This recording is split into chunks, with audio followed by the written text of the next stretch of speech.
Hi, I'm Chef Judi Gallagher, and today on Paleo Warriors. You're right in my kitchen because Elise and I went over to the Sarasota Seafood Market. Now this is a great little gem on 12th Street, and they are supplying some of the finest restaurants in town as a wholesaler, but they have a small retail shop. I tried their clams for steaming, straight from Florida, delish. I did a little chorizo in them. You're going to love them, and certainly on paleo. Today, look at this trout. I mean, this is freshwater, gorgeous trout. What we're going to do today is we're going to dip it in our almond flour, very simple, right? We're going to do a second coating with a little organic egg white. Remember, always buy those omega-3s, all right? You're going to make it as healthy as possible. You want to bump it up in the health? Add your ground chia seeds right to the almond flour. Now it's very important to give it a shake as well. I've already salt and peppered the fish. Now we're going to add it into our ghee. Notice I pulled the pan off the burner right before I added the fish. It might seem unusual.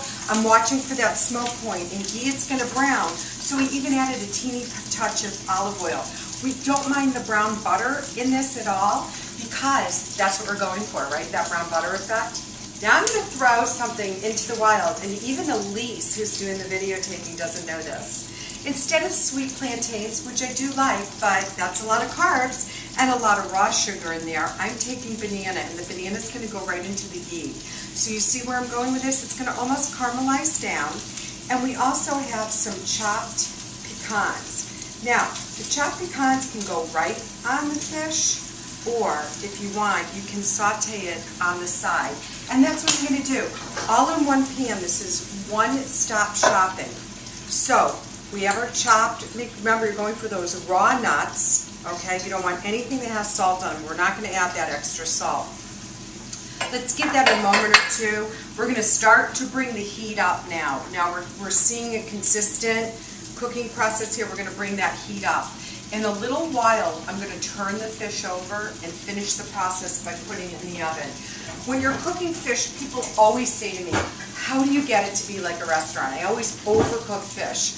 Number one, whenever possible, add a little olive oil or avocado oil to your fish. The old rule of thumb in the restaurant business, in New England, we used to rub a little Hellmann's mayonnaise. If you have some homemade paleo mayonnaise, that's fine to rub that. You're adding the cholesterol.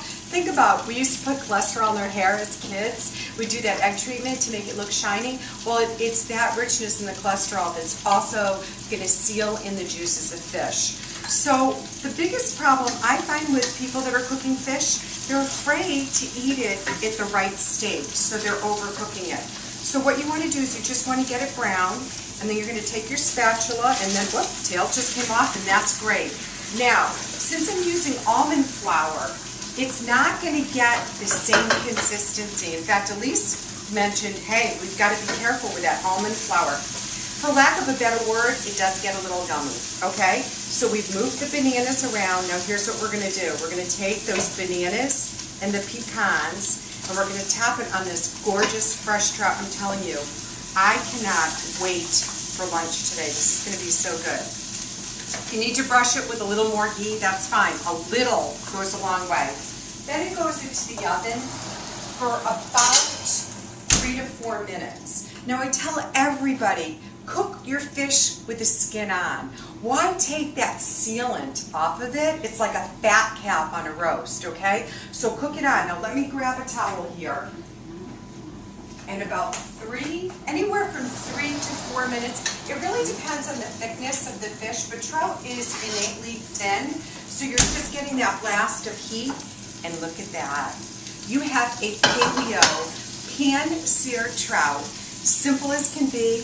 We're going to finish it off with some sliced lemon and some fresh minced chives. Chives are your friend, folks. Fresh herbs are your friend when you're cooking paleo. And voila, this is a beautiful dish, and I serve it right in the pan. Let's keep being the Paleo Warriors.